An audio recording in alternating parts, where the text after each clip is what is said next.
Halo Sobat Investor, Assalamualaikum. Selamat datang kembali di channel Invest Saham.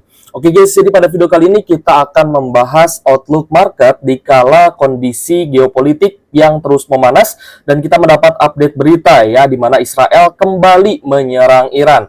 Dan kita pun akan membahas strategi investasi di kala market sedang crash. Karena ketika peperangan terus bergejolak ya dan kondisi geopolitik masih memanas, ini mengakibatkan ya market yang beresiko tinggi ya seperti saham, lalu ada kripto, itu bisa saja mengalami penurunan yang cukup signifikan. Nah, jadi gimana nih strateginya? Kita akan bahas pada video kali ini guys ya. Tapi sebelumnya kita akan melihat dulu ya terkait update berita serangan Israel terhadap Iran ya yang terjadi hari ini.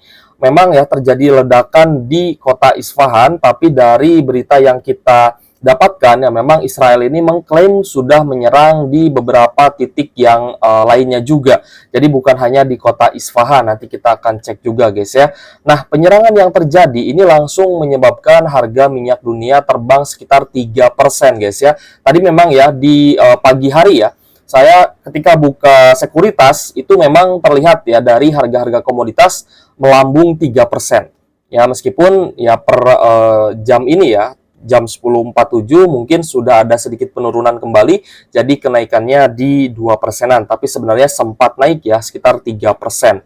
Nah, jadi kita pun melihat ya adanya potensi eskalasi perang ya ke negara-negara di sekitar Iran dan juga Israel. Lalu ini juga sebenarnya ada potensi ya peperangan menjadi perang nuklir ya, dan itu akan sangat mengerikan kalau misalkan memang terjadi seperti itu. Dan sebenarnya kita pun tidak mengharapkan ya bahwa jual beli serangan rudal ini berubah menjadi perang nuklir gitu guys ya.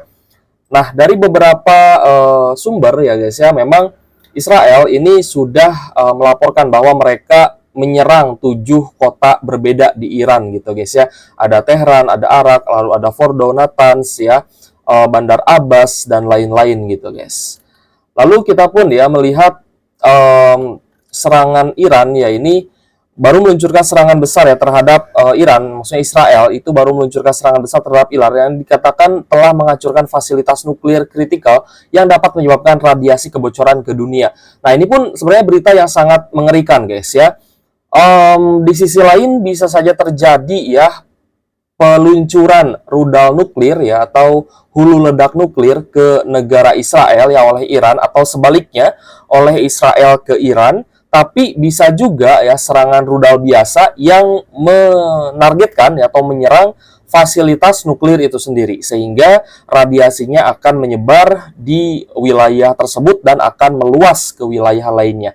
Dan ini pun ya tentu saja efeknya atau dampaknya akan sangat mengerikan ya guys ya, karena teman-teman tahu sendiri ya efek dari dampak nuklir ya, dari efek radiasi nuklir itu ya akan sangat mematikan terutama untuk manusia. Nah, kita melihat ya IHSG pada hari ini mengalami penurunan 1,63% dan bagaimana outlook marketnya dan gimana nih strateginya menghadapi penurunan IHSG dan juga penurunan terkait dengan saham-saham yang kita pegang. Nah, mungkin ada juga ya teman-teman yang belum banyak pegang saham atau mungkin sudah banyak yang profit taking, tapi saya yakin banyak juga teman-teman yang masih pegang saham-saham blue chip dan kondisinya floating loss atau merah ya di market. Nanti kita pun akan membahas guys ya gimana strateginya agar kita bisa tetap santai ya, kita bisa tetap cuan dan berpikir realistis gitu guys ya di market. Nah, jadi IHSG memang diprediksi akan terus turun ya, mengingat kondisi geopolitik yang masih terus berlangsung ya, peperangan juga masih terus berlangsung. Jadi diskon yang terjadi di market saat ini sebenarnya kalau menurut saya pribadi ya, ini belum 50%. Ya, belum setengahnya. Jadi masih akan ada beberapa tahapan selanjutnya sampai market ini benar-benar markdown dan saham-saham benar-benar akan turun lumayan cukup dalam. Kita pun melihat ya depresiasi nilai tukar rupiah terhadap dolar ini kembali naik ya guys ya, untuk nilai tukar rupiahnya melemah, dolar Amerika Serikatnya juga semakin meningkat 16.283 ya per hari ini. Kemarin sempat turun ya ke 16.100-an. Tapi hari ini kembali naik ya ke 16.200-an guys. Jadi be aware ya untuk nilai depresiasi rupiah terhadap dolar ini juga mengakibatkan market saham di Indonesia semakin terpuruk ya tentunya. Nah, kita melihat ya untuk saham-saham big cap ya, bukan hanya big cap perbankan seperti BCA, Bank Mandiri. Bank Mandiri juga hari ini lanjut turun ya 3,20% setelah kemarin ada sedikit perbaikan tren ya. Kemarin sempat ada pullback ya, tapi ternyata BBRI hari ini ada koreksi lanjutan. Bank Mandiri juga sama ya, BBNI juga sama, BRIS juga ya. Hari ini minus 4,62%. Meskipun ini belum close di sesi 1 guys, tapi kondisi saham-saham big cap perbankan ini rata-rata merah ya, dan saham-saham di sektor finance pun memang rata-rata mengalami hal yang sama gitu ya. Jadi rata-rata untuk sektor finance termasuk perbankan juga merah. Kita cek juga ya saham-saham lain ini seperti Telkom juga ya hari ini mengalami penurunan lanjutan. Lalu ada Astra International yang juga kembali melemah ya ke level 4.930. Telkom kembali turun ke 3.170. Dan kita melihat saham-saham lain juga yang memiliki fundamental yang bagus itu rata-rata mengalami penurunan. Tapi ya meskipun saham big cap-nya turun, kita melihat beberapa saham di sektor komoditas itu malah ada kenaikan guys ya. Kita coba cek ya sektor energi. Hari ini Medco ya mengalami kenaikan 6,67% ya. PTBA juga turun tapi tidak terlalu dalam. Kita cek MCOL ada sedikit kenaikan. Indika Energi turun dalam ya. Kita cek yang hari ini naik ya seperti Medco itu naik 7%. Lalu Elsa juga ya naik 3%-an ya, dan saham-saham yang ada kaitannya juga ya dengan sektor komoditas migas terutama ya. Hari ini beberapa ada yang mengalami kenaikan. Jadi saya sedikit menghimbau ya ke teman-teman, meskipun memang ada market crash ya, meskipun memang kondisi peperangannya ini terus memanas, teman-teman harus jeli ya melihat potensi yang bisa kita dapat ya dari market crash seperti ini. Apa yang menyebabkan market crash, lalu komoditas apa yang diuntungkan, itu teman-teman harus jeli melihatnya. Nah, memang di beberapa konten kita sebelumnya, kita pun membahas ya bahwa saham yang akan outstanding ya atau yang akan bersinar gitu ya saat harga minyak dunia naik, ya saham-saham sektor komoditas minyak itu sendiri ya. Jadi teman-teman ya seharusnya ya kalau misalkan memang viewers channel Invest Saham yang setia ya pastinya teman-teman sudah terekam ya di pikiran bawah sadarnya bahwa ketika perang ini terus berkelanjutan, maka setidaknya kita memiliki portfolio di saham-saham sektor migas gitu guys ya. Lebih tepatnya ya di sektor minyak itu sendiri ya, seperti itu.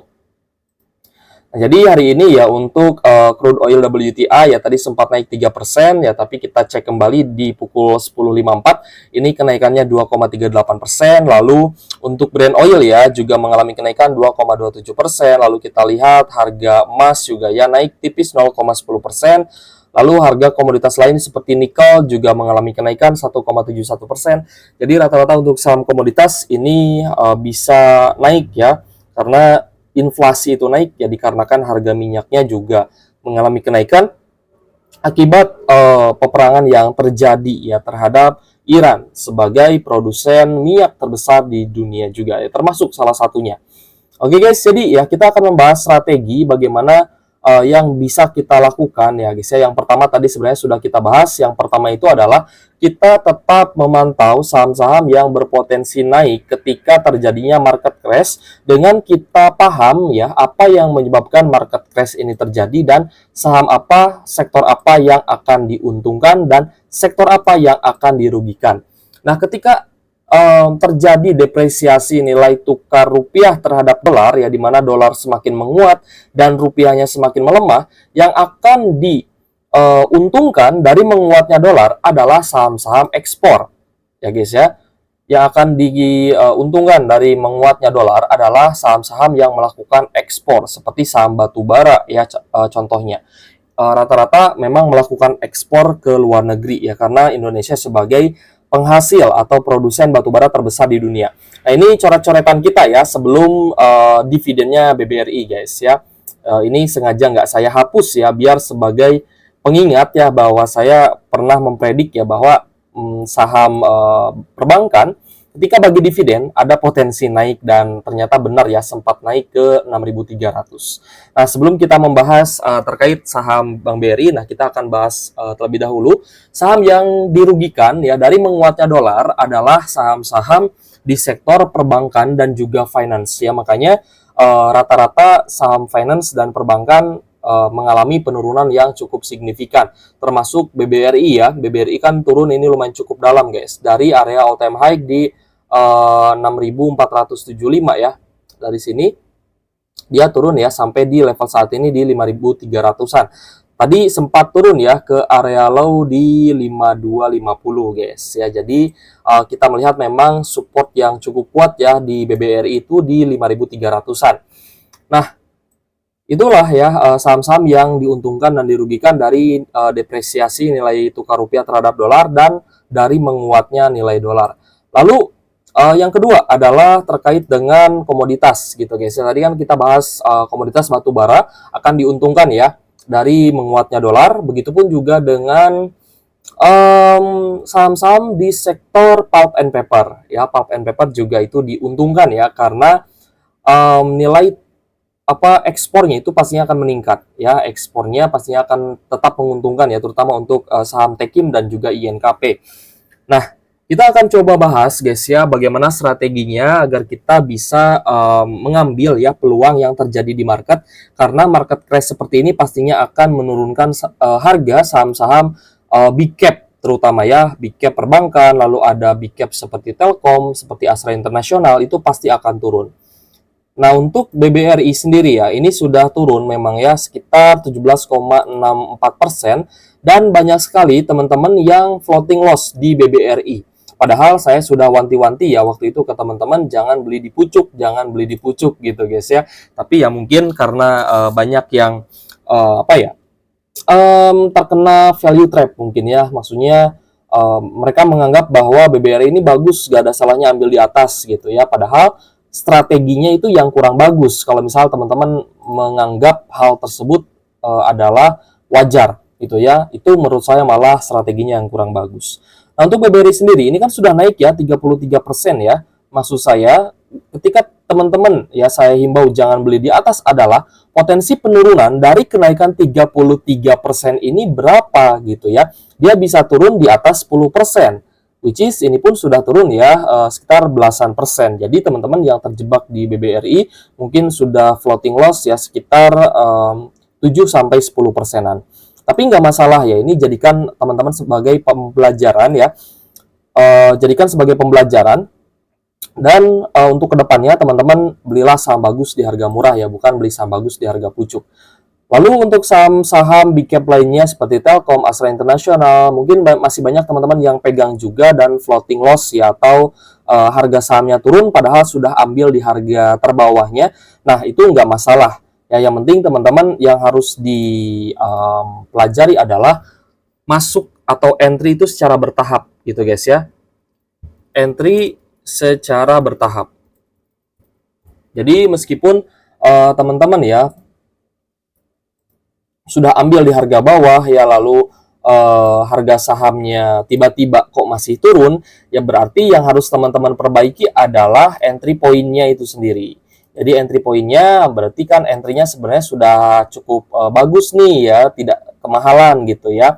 Tapi ternyata harganya masih turun, berarti porsi entry-nya itu harus di-manage kembali sehingga teman-teman bisa entry secara bertahap gitu guys ya, dan tidak buru-buru masuk, tidak buru-buru all in, itu maksud saya. Itu guys ya strategi yang bisa kita lakukan ya guys ya untuk bisa tetap bertahan di market saham. Yang pertama adalah teman-teman harus analisa saham apa yang diuntungkan dari depresiasi nilai tukar rupiah terhadap dolar, atau simpelnya saham apa yang diuntungkan dari menguatnya dolar, dan saham apa yang dirugikan dari menguatnya dolar. Seperti itu. Itu yang pertama. Yang kedua adalah teman-teman ya melihat saham apa yang diuntungkan dari peperangan yang terjadi atau dari kondisi yang terjadi ya, kondisi geopolitik global atau kondisi market yang ada saat ini. Nah, lalu yang ketiga adalah teman-teman entry point-nya harus diperhatikan. Ya, ketika teman-teman membeli sebuah saham itu di harga yang cukup murah ya, misalkan Bank BRI teman-teman masuk di 5450 ya misalkan. Nah, tapi teman-teman masuknya all in. Otomatis ketika turun ke 5.200-an, teman-teman nggak bisa ambil lagi di harga yang lebih murah. Tapi ketika teman-teman bertahap, misalkan 20% dulu, lalu di bawah lagi nanti 20%, maka teman-teman akan memiliki cash yang cukup untuk kembali beli BBRI di harga yang lebih murah. Misalkan di bawah 5.300 gitu guys ya. Nah, ini pun berlaku ya untuk saham-saham big cap lainnya yang akan bagi dividen. Ya, jadi teman-teman ibaratnya nggak rugi-rugi amat lah kita melakukan averaging down ya, karena tetap akan dapat dividennya. Nah, dari coret-coretan yang kita bahas waktu itu guys ya, bahwa ada potensi BBRI setelah ex-date dividen ya, terutama di tanggal berapa ini guys? Di tanggal 14 Maret ya. 14 Maret 2024. Ini ada potensi turun, ya waktu itu ada potensi turun dan dia ada potensi untuk naik juga sebenarnya ya. Membagikan dividen Rp235 per lembar saham dengan dividen yield kisaran 4-5%-an ya. Waktu itu memang dividen yield-nya 5%-an dan teman-teman yang sudah ambil di harga bawah, ini saya rasa memang masih hold dan memang untuk investasi jangka panjang. Tapi ya teman-teman yang ambil di atas ya guys ya, ini punya PR lebih untuk melakukan averaging down di saham BBRI seperti itu. Nah, jadi untuk BBRI ya ketika dia naik sebenarnya ini adalah potensi peluang teman-teman jualan gitu ya.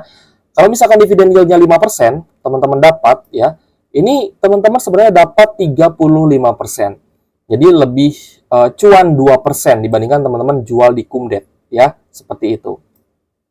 Maksud saya seperti itu guys ya. Jadi cuannya 35%, kalau misal teman-teman jual di Kumdet itu kisaran 33% saja. Jadi ada ekstra cuan 2% kalau misal teman-teman jualnya ketika ya ada pull up ya guys ya dari area downtrend setelah ex-date seperti itu. Oke guys ya, jika ada pertanyaan boleh tulis kolom komentar ya. Jadi strategi kita ke depannya memang kita akan pantau ya saham-saham big cap ini karena sudah sangat menarik ya untuk kita ikuti. Contohnya seperti Astra International dan juga Telkom. Ya kita akan coba pantau terus ya untuk kita ambil di harga termurahnya termasuk juga BBRI guys.